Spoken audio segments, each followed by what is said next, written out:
Donc, on accueille pour un témoignage du coup Nicolas Bellon qui a participé à Koh Lanta cette année. Et dans cette thématique, en fait, on va surtout s'intéresser à ta préparation. Du coup, qu'est-ce que tu as fait avant Koh Lanta? Qu'est-ce qui t'a donné envie de faire Koh Lanta?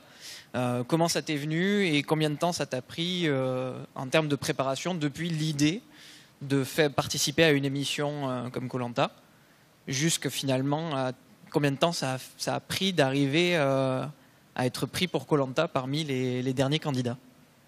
Et je te laisse te présenter aussi. Merci. Alors bon, moi je m'appelle Nicolas, je suis de Nîmes, donc j'ai 39 ans. Et Koh Lanta, j'ai toujours voulu le faire, c'est un rêve pour moi depuis tout jeune. C'était une belle expérience et tout ça. Mais avec les aléas de la vie, j'ai fait du sport au haut niveau pendant des années. Je ne pouvais pas faire Koh Lanta. Après, j'ai ouvert mon entreprise sur Nîmes. Je ne pouvais toujours pas faire Koh Lanta parce que c'est pas évident quand on crée une entreprise, c'est qu'il faut partir 1 mois, 2 mois ou 3 mois. Donc j'ai toujours pas pu le faire, j'ai toujours repoussé l'échéance. Et il y a 2-3 ans de ça, j'ai eu un problème au genou qui était anodin à la base et puis qui est devenu grave. J'ai fait une infection et ça s'est porté après sur mon membre, tout le membre droit, mon bras et tout ça. Et j'ai failli perdre tout mon côté définitivement. Bon, donc comme on me l'a annoncé, c'était pas le top. Et bon, il y a eu une part mentale incroyable pour arriver quand même à passer au-dessus de ça. Et en fait, Koh Lanta, comme c'était un rêve, pendant que j'étais blessé, enfin vraiment blessé gravement, je me suis quand même appuyé là-dessus pour me dire un jour je pourrais le faire. Je vais tout faire pour me donner les moyens. Et donc en fait, j'ai lutté, jusqu'au moment où j'ai pu arriver à me sortir de cette grosse embrouille. Et je me suis inscrit à Koh Lanta. Donc j'ai tout donné pour faire le casting. Cette année, on était 40 000. Ils ont pris 12 hommes et 12 femmes. Donc ça fait une petite part, ça fait 0,05% pour rentrer dans Koh Lanta. Donc il y a de nombreux castings et de nombreuses étapes où il faut se préparer mentalement, je dirais. Bon, je ne vous cache pas que moi je suis peut-être une exception, je ne me suis pas trop préparé. J'y suis allé beaucoup au feeling, ce qui est important dans tout ce que j'ai fait. Donc moi à la base j'ai fait du sport haut niveau, j'étais en équipe de France de ski pendant des années. Voilà, donc j'étais habitué quand même à la compétition, peut-être à parler des fois à des journalistes ou quoi, donc ça ne m'a pas trop déstabilisé les castings. Après de là, j'ai ouvert mon entreprise, donc j'ai quelqu'un quand même qui est commerçant à la tchatcha, donc ça a permis de me faciliter la chose. Et puis après, en ouvrant mon magasin, qui est un magasin spécialisé dans le sport de raquette, je me suis mis au squash, et j'ai joué au squash quand même aussi à haut niveau. En 2017, on a été champion de France avec Nîmes par équipe. Donc voilà, je suis allé, d'abord j'ai fait le dossier de candidature, donc ça bon, mentalement ils ne voient pas si tu es bon ou pas là. Et puis après on te téléphone et le casting est assez long. Chaque étape est quand même assez difficile. Tu as d'abord un appel téléphonique qui dure 1 heure, donc il faut quand même savoir s'exprimer et mentalement quand même être bonne dans tes réponses et pas trop stressé non plus. Et là le casting va être découpé en 9-10 étapes qui vont durer au moins 6 mois. Jusqu'à l'appel à Nord, on va dire, grosso modo, où on te dit que tu es dans l'aventure. Bon, ça, c'est la partie, on va dire, casting, qui est assez compliquée. C'est une première aventure, on va dire. Il y a 3 aventures dans l'aventure. La première, c'est le casting. La deuxième, c'est l'aventure aux Philippines, où je suis ce soir à 21h10 sur TF1, ne l'oubliez pas. Soyez pour moi, encouragez-moi, j'en ai besoin. Ça va être difficile ce soir. Je ne spoile pas. Bon, compliqué. Et après, il y a une 3e aventure qui est le retour à la réalité, où là, il faut vraiment mentalement être costaud. Moi, je ne m'attendais pas à ça. Je sais que je suis un garçon fort. Je suis sorti beaucoup on va dire, de galères, que ce soit surtout physique par rapport à ce qui m'est arrivé au bras. Mais on est suivi par des psychologues là-bas et tout, et surtout à la sortie.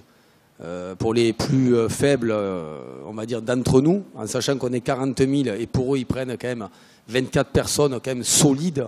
Malgré ça, tu en as toujours qui ont des défaillances, comme dans Koh Lanta cette année. Tu en as qui ont abandonné. Franck, qui était dans mon équipe, pour ceux qui suivent, voilà, il était au bout de l'aventure, au bout de 5-6 jours. En fait, c'est difficile de se préparer, comme il disait notre ami avant, sur une échéance. Parce que Koh Lanta, en fait, quand tu débutes le casting, tu ne sais pas si tu vas être pris.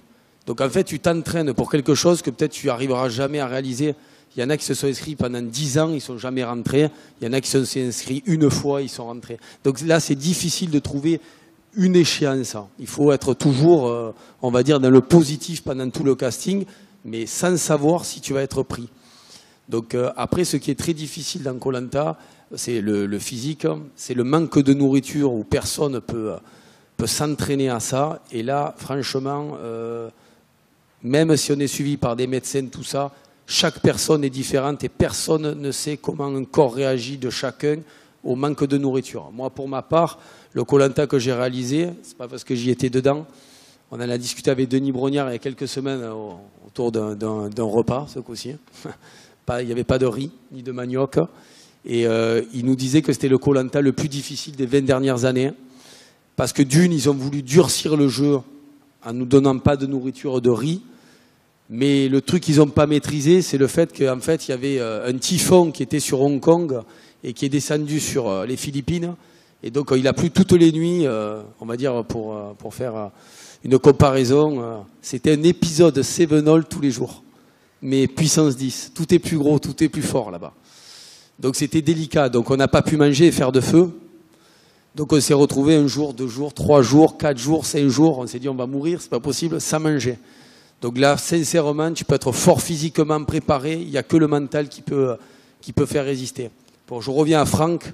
Franck, c'est une personne qui avait 52 ans, qu'on avait choisi dans l'équipe des Verts avec nous, qui paraissait très fort physiquement, et qu'il était quand même. Et mentalement, c'était quelqu'un qui nous paraissait bon. C'était quelqu'un qui avait été paracommando pendant des années. Bon, donc on pense que c'est quelqu'un de solide, qui est habitué à faire des missions. Il nous a raconté un peu partout dans le monde. Et bien, au bout de 6 jours, il a préféré partir parce que c'était trop dur. Trop dur parce qu'il n'était pas habitué à ce manque de nourriture. Donc moi, juste, bon après, voilà, je ne suis pas docteur, je ne suis pas placé comme les autres intervenants. Moi, j'ai juste mon ressenti perso. Tout se joue dans la tête. Chaque instant, tu veux abandonner. Que ce soit le matin, le midi, le soir, tu veux abandonner. Donc je pense qu'il faut retrouver des ressources, chacun en soi, pour trouver la chose qui peut te faire rester dedans. Moi, en l'occurrence, j'ai quand même de l'orgueil, de la fierté. Je me disais, c'est très dur là, mais dans 6 mois ou 1 an, quand ça va être retransmis à la télé, tu vas passer pour quoi d'abandonner. Voilà, ça va être ça. Après, ça va être penser à sa famille. Mais ça peut être bon en positif comme en négatif. Parce que penser à sa famille, d'un côté, tu te dis, j'abandonne pas pour eux. En fait, de côté, plus tu y penses, plus il te manque et plus ta vie peut-être d'abandonner, les retrouver. Donc c'est difficile. Moi, je pense que sur ce point-là, c'est difficile même pour moi de vous expliquer. C'est une aventure qui est difficile. Quand on est devant la télé, c'est toujours facile. Moi, je l'ai vu pendant des années, les pieds sur la table, en train de manger un petit Mars.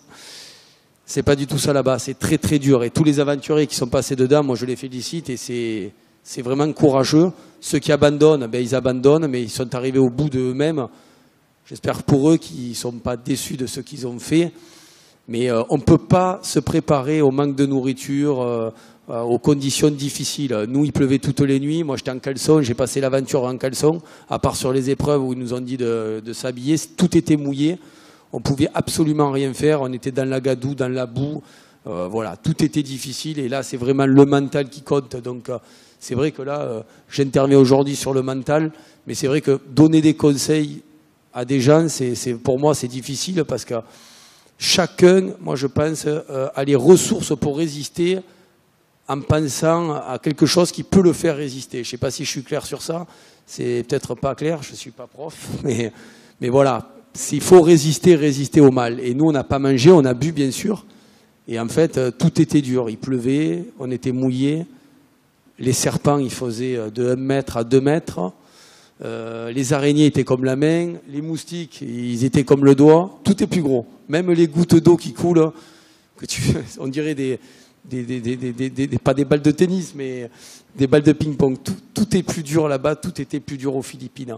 Et donc voilà, moi je suis toujours dans l'aventure pour l'instant. Ce soir on est au 8e épisode, donc on va faire le 22e, 23e et 24e jour. C'est vraiment, vraiment difficile de tenir. Donc voilà, moi je suis là pour positiver tout ça et vous dire que dans la vie, même si on vous dit que c'est plus possible, moi on m'a annoncé, j'avais mon chirurgien orthopédique qui était là, j'avais mon médecin du sport, j'avais mon ostéo, on m'a dit voilà, dans 3 semaines tu vas perdre ton côté droit, c'est irréversible.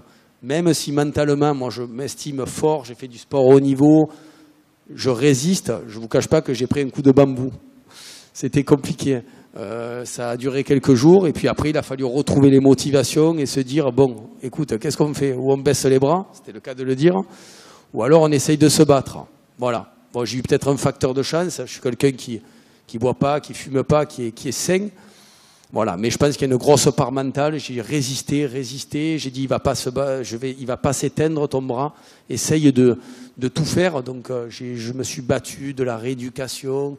J'ai tout fait. Et voilà, la preuve, c'est que mon bras aujourd'hui est à 100% et que j'ai pu après, derrière, être encore plus motivé pour aller au casting et pouvoir réaliser mon rêve de rentrer dans Koh Lanta, tout simplement. Voilà. J'espère que ça a été clair. Je ne sais pas quoi vous dire de plus. À part 21h10, soutenez-moi. Ça va être dur. Allez, les jaunes, ouais. Réunification peut-être ce soir. Si vous avez des questions, moi je suis ouvert à tout. Merci beaucoup, Nicolas. Question ou pas question? Oui, on va faire des questions. Ouais. Oh, tu peux garder le micro. Donc globalement, en fait, ce qui est intéressant dans le témoignage, je pense que c'est l'aspect préparation mentale. Hein, vous avez vu la place que ça prend dans ton expérience. Je pense que là, clairement, c'est énorme. Préparer physiquement, puisque c'est ma partie, je vais quand même un petit peu appuyer dessus. Préparer physiquement, oui, mais c'est vrai que mentalement, et on a eu 2 interventions qui ont été superbes sur la question. On a un témoignage qui est superbe sur la question. La préparation mentale, c'est indispensable et ça fait une grosse partie du travail. Quand on est prêt physiquement et qu'on est prêt mentalement, on est prêt finalement à affronter une échéance importante. Sur ce, si jamais il y a des questions, pour n'importe quel intervenant, n'importe quelle présentation, vous levez la main et on vient vous apporter un micro. Et puis les intervenants, vous pouvez venir si vous voulez.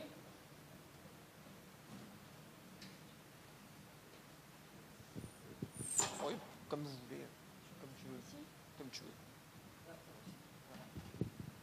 Super. Bonsoir. Bonsoir, je suis Yannick Ponce, journaliste Objectif Gare et photographe. Monsieur Bellon, justement, j'ai une question pour vous.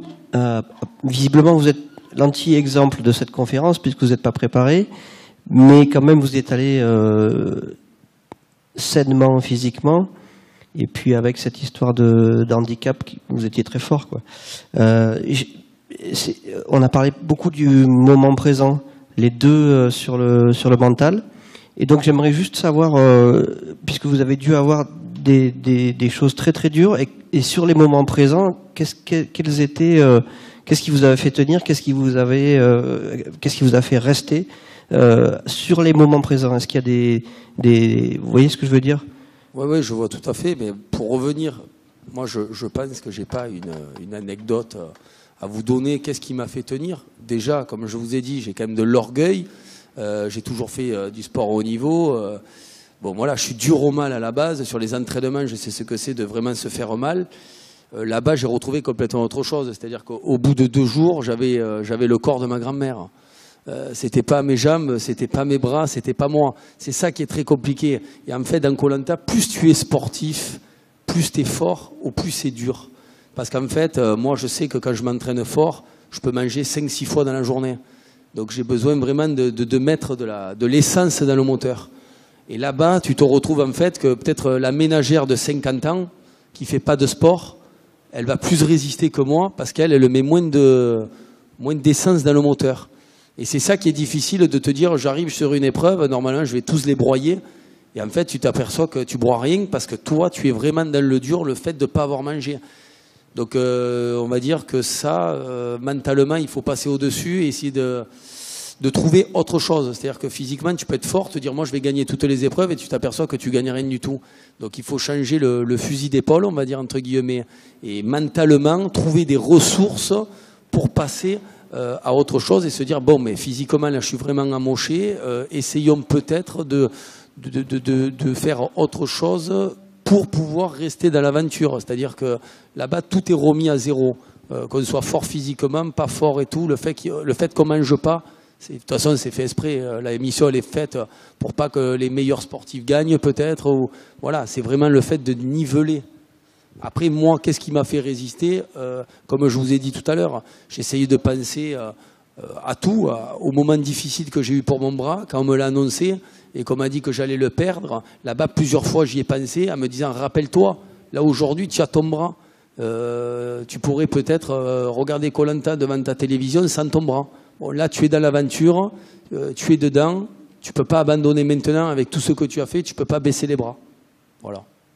Moi, voilà. Ouais. Vous avez parlé, c'est orgueil ou tu as parlé d'orgueil aussi. Enfin, ouais, orgueil, parce que moi, c'est la vision de tout le monde. Ici, je suis connu à Nîmes, j'ai un commerce depuis 19 ans, j'ai fait du sport au haut niveau, que ce soit dans le ski, dans le squash, tout le monde me connaît. Mes collègues sont toujours dit, Nico, je suis un animal, moi, à la base, je suis une machine physique.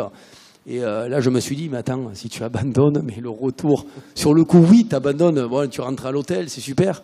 Mais dans 3 mois, 6 mois, quand tu vas passer à la télévision, enfin, voilà, moi, je voulais résister, je voulais pas abandonner. Et puis, pour moi, c'est le respect aussi des gens qui participent au casting. Tu es 40 000, tu as la chance de pouvoir entrer dans Koh Lanta. Si derrière, c'est pour abandonner, tu as pris la place de quelqu'un qui, lui, aurait pu le faire. Donc moi, j'ai pensé à tout. Quand Franck il est parti, moi, pour revenir à l'émission, je lui ai essayé de le raisonner, j'ai tout fait. Je lui ai dit, tu as pris la place de quelqu'un, reste. Bon, il était au bout du truc, au bout d'un moment, voilà, on va pas le forcer.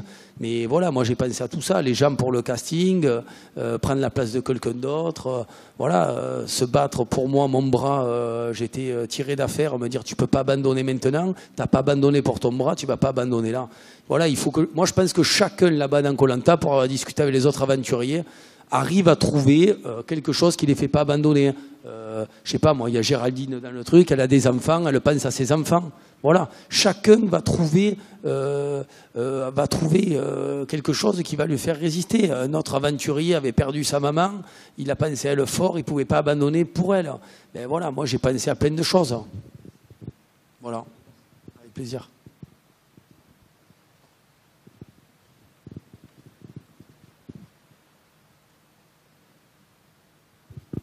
Merci. Bonjour, Alexandre, je suis enseignant d'éducation physique et sportive à l'université et je travaille aussi avec, dans le monde militaire auprès de la Légion étrangère et j'ai entraîné aussi des combattants. Et j'ai remarqué une chose, et souvent aussi on en a parlé, j'en ai parlé avec d'autres personnes. Est-ce qu'il y a, est-ce que vous l'avez remarqué, alors Monsieur Bello ou Monsieur Leparc, vous pourrez peut-être répondre. J'ai souvent remarqué quand on pousse vraiment les gens à l'extrême, j'ai remarqué que les femmes résistaient mieux mentalement et vont plus loin que les hommes en général, parce qu'en fait, alors moi j'ai analysé ça comme ça, elles ne misent pas justement, je rebondis là-dessus, elles ne misent pas tout sur le physique. Mais justement, elles ont une grande part de mental qui les fait durer. Et alors, je m'excuse, hein, j'ai plus la télé depuis 15 ans, mais j'ai quand même vu des épisodes de Koh Lanta, et souvent sur l'épreuve des poteaux, notamment. Donc, on peut faire un parallèle. Elles s'en sortaient mieux. Alors, je ne sais pas si ça a changé depuis, parce que mes références commencent à dater. Est-ce que vous pouvez me répondre là-dessus, s'il vous plaît? Ouais, moi, si on parle de Koh Lanta résister, les femmes résistent mieux sur les poteaux. Il y a plusieurs paramètres. En principe, à la base, une femme est plus légère qu'un homme, plus petite. À la base, il peut tout y avoir dans la vie. Donc les poteaux, ça va être quelque chose qui fait, si tu n'as pas de poids, que tu es léger, tu résistes mieux que si tu as des grands pieds en 48 et que tu es lourd. Ça, c'est autre chose. Mais pour arriver déjà, on va dire, jusqu'au poteau ou quoi, une femme, elle va plus résister. Moi, ce que j'ai ressenti dans l'émission, par rapport, c'est le manque de nourriture vraiment là-bas qui va faire vraiment dans Koh Lanta la différence. Et comme je vous l'ai dit tout à l'heure, le manque de nourriture, admettons, il y a François qui est avec nous dans l'aventure, pour ceux qui suivent, qui est un pompier de Montpellier, que j'apprécie énormément, qui fait 1m87 ou 8, 100 kilos, et qui est musclé. Il va morfler plus, entre guillemets, que quelqu'un qui va faire 1m60 et 45 kilos.